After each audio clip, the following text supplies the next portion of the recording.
తెలంగాణ రాజకీయాలకు సంబంధించింది.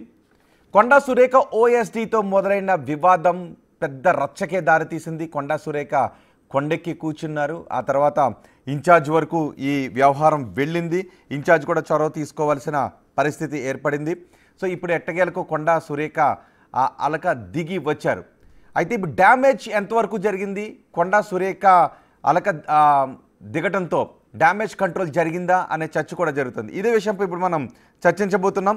నాగేశ్వర్ గారు, కొండా సురేఖ కొండెక్కి కూర్చున్నారు. ఓఎస్డీతో మొదలైన వివాదంతో సహచార మంత్రులపైన విమర్శలు కూడా చేశారు. సో ఇవన్నీ వదిలేసి మళ్ళీ ఆమె వెనక్కు ఎందుకు తగ్గినట్టు? రాజకీయాల్లో పట్టుబడుపులు ఉంటాయి కదా. అక్కడ ఆమె ఇప్పుడు వెళ్ళి ఆమె కొత్తగా పార్టీ పెడుతుందా, కాంగ్రెస్ నుంచి బయటకు వెళ్ళి వేరే పార్టీలో చేరి ఉపయోగం ఉంటుందా? అందువల్ల తెగేదాకా ఎవరు లాగరు కదా. రాజకీయాల్లో పట్టుబడుపులు ఉంటాయి.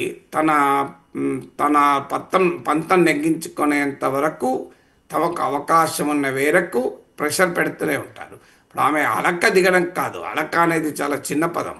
ఆమె అలక్క పోన్లే, ఆమె బహిరంగంగానే ఆమె తిరుగుబాటు ఒక రకంగా, అంటే ప్రభుత్వమేమో ఆమె ఓఎస్డీని తొలగిస్తే ఆ ఓఎస్డీ రివాల్వర్ పెట్టి ఒక పారిశ్రామికవేత్తను బెదిరించాడన్న ఆరోపణ వస్తే అతను అరెస్ట్ చేస్తానికి ఇంటికి పోలీసులు వెళ్తే సదరు మంత్రి ఆయనను కారులో తీసుకొని వెళ్ళారు. ఇంతకన్నా ఓపెన్ ధిక్కారం ఇంకేముంటుంది చెప్పండి? ఆ చట్టాన్ని ధిక్కరించడం, ముఖ్యమంత్రి ధిక్కరించడం తర్వాత సంగతి. ఒక మంత్రి ప్రభుత్వంలో భాగమైన పోలీస్ వ్యవస్థ అరెస్ట్ చేస్తానికి వెళ్తే నేను కాపాడుకుంటాను, ఏం చేస్తావో చేసుకోపో, నా కారులో ఉంటాడు, నువ్వేం చేస్తావు, నీకెంత ధైర్యం అని పోలీసులనే ఛాలెంజ్ చేయడం కదా. సో ఈవెన్ ఇప్పుడు కొండా సురేఖ కూతురు వ్యాఖ్యల పైన కొండా దంపతులు విచారం వ్యక్తం చేశారని వస్తుంది. అది విచారం వ్యక్తం చేయడం ఇష్యూ కాదు కదా.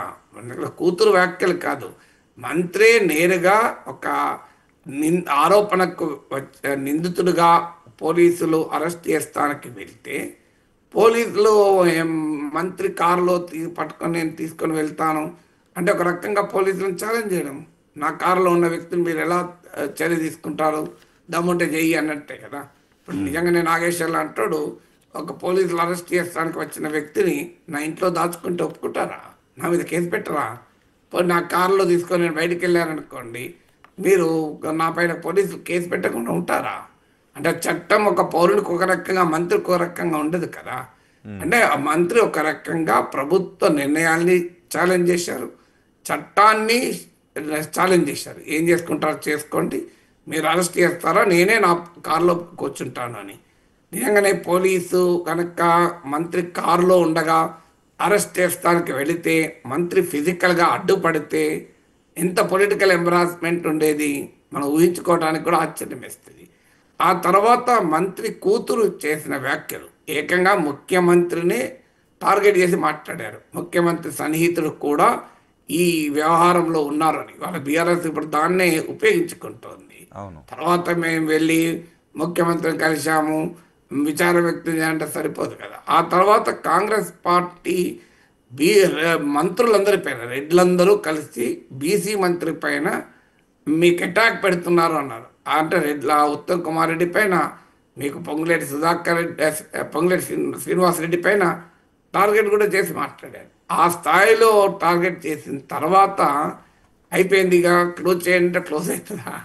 మీరు లిడ్ ఓపెన్ చేస్తారు, తర్వాత మీ పని అయిపోయినాక లిడ్ క్లోజ్ చేయండి అంటే లిడ్ ఎందుకు క్లోజ్ అవుతుంది? మీరు క్లోజ్ చేసుకుంటారు, జనం ఎందుకు క్లోజ్ చేస్తారు? పొలిటికల్ శిబిరం ఎందుకు కోరి చేస్తుంది? అయితే ఒక దశకు వచ్చే వరకు కొండా సురేఖ కనుక అలాగే కంటిన్యూ అయ్యి ఉంటే తన ధిక్కార స్వరాన్ని డెఫినెట్గా కాంగ్రెస్ పార్టీ ఇంకో మార్గం ఉండేది కాదు. ఆమెను తొలగించి ఆమె ప్లేస్లో ఇంకో బీసీనే మంత్రి చేసేవారు. అప్పుడు బీసీ కార్డు కూడా పనిచేయదు కదా. మళ్ళీ బీసీ మహిళనే తీసుకొచ్చి మంత్రి చేశారు అనుకోండి, ఏం చేయగలుగుతారు? బీసీ కార్డు పనిచేయదు కదా. ఆమె తీసేసి రెడ్డిని మినిస్టర్ చేస్తే పోనీ అన్యాయంగా బీసీలను అనగదొక్కరనొచ్చు, మరో బీసీనే చేశారు అనుకోండి, అనగదొక్కడానికి అవకాశం ఉండదు, అనగదొక్కరని ఆరోపించడం. అయినా కొండా సురేఖ ఈ వ్యవహారమే కాదు, మీకు అక్కినే నాగార్జున పైన వ్యాఖ్యలు చేసినప్పుడు వివాదమైంది. అంతకుముందు వరంగల్ జిల్లా ఎమ్మెల్యేలంతా తిరగబడ్డారు. సో ఇది ఈ ఎపిసోడ్ ఇవాళ దీంతో మొదలు కాలేదు, దీంతో ఎండ్ కాలేదు. బట్ ఏదైనా ఎవరైనా, అది మంత్రి అయినా ముఖ్యమంత్రి అయినా ఎవరైనా పార్టీ అంతర్గత వేదికలకు పరిమితమై బయటికి మాత్రం ఆప్టిక్స్ యునైటెడ్గా ఉన్నాం అనే వాతావరణాన్ని కనుక ఇవ్వకపోతే కాంగ్రెస్ పార్టీ నష్టపోతుంది.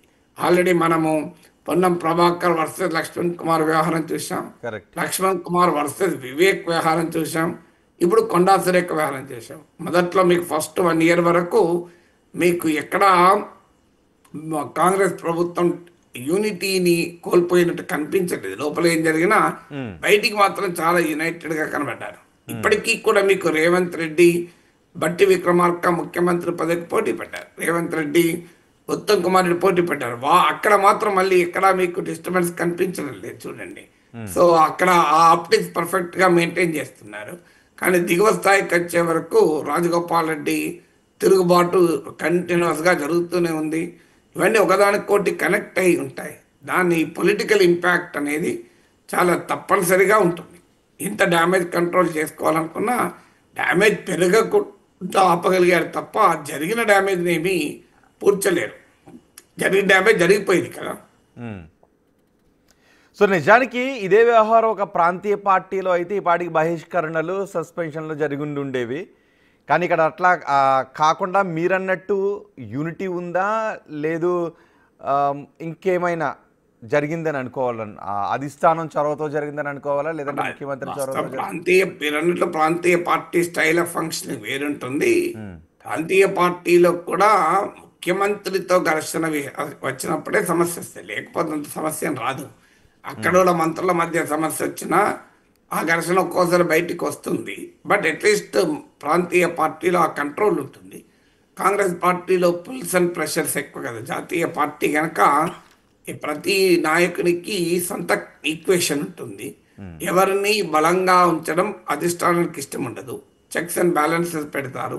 దానివల్ల కూడా ఇలాంటి అందులో కాంగ్రెస్ పార్టీలో ఫ్రీడమ్ ఎక్కువ కనుక ఇలాంటి ఎపిసోడ్స్ జరుగుతాయి. కానీ ఇది ప్రజల ముందు చులకనయటానికి దోహదం చేస్తుంది.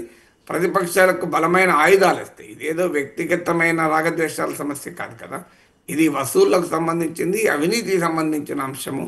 అందువల్ల అది ఇంకా మరింత పొటెన్షియల్ డ్యామేజ్ క్రియేట్ చేసే అవకాశం ఉంటుంది కదా. అంటే ఇంతవరకు ఈ ఘటన చేసిన డ్యామేజ్ ఏంటి అంటారు? ఇంతవరకు ఈ ఘటన చేసిన డ్యామేజ్ ఏంటి పార్టీకి? ఆ డ్యామేజ్ ఏంటంటే నేనేం ఆన్సర్ చెప్పాలి రోజు. డ్యామేజ్ పొలిటికల్ డ్యామేజ్ ఉంటుంది. డ్యామేజ్ అంటే ఏం చేయాలి, ఎట్లా దాన్ని మిషన్తో కొలుస్తామా? అంటే వివాదం చెలరేగడం పార్టీలో విభేదాలను బయటపెడుతోంది, కానీ వివాదం సద్దుమనగడం యూనిటీని బయటపెడుతుందా అట్లీస్ట్? అంతా మీరు అవి అట్లాంటి స్వీపింగ్ జనరలైజేషన్ నేను చెయ్యను. స్వీపింగ్ స్టేట్మెంట్స్ కాదు. యూనిటీ యూనిటీ కాదు. నేను చెప్పాను. మీరు దాన్ని చెప్పిన దానికి మీరు భాష్యం చెప్పి మళ్ళీ నడితే నేనేమాత్రం చెప్పాలి మిత్రమా? రైట్. సో కాంగ్రెస్ లాంటి పార్టీలు ఎలాంటి విభేదాలు మొదటిసారి అని అనుకోం, ఇవే చివరిసారి అనుకోవడానికి కూడా అవకాశం లేదు. అంతే కదా. రైట్. కానీ అంటే ముఖ్యమంత్రితో పాటు సహచార మంత్రులను కూడా ఒక రకంగా మీరు అన్నట్టు బీసీ రెడ్డి కార్డుని కూడా అక్కడ ఉపయోగించిన పరిస్థితిని చూసాం. సో అలాంటి పరిణామాన్ని ఎలా చూడాలంటారు దాన్ని పార్టీలో? చెప్పాను కదా మిత్రం, మళ్ళీ అదే అడుగుతున్నారు. నేను ఆల్రెడీ చెప్పాను. మీరు దాన్ని మళ్ళీ నేను ఏం అడగ ఇంకా రిపీట్ ఏం చేయాలి చెప్పండి.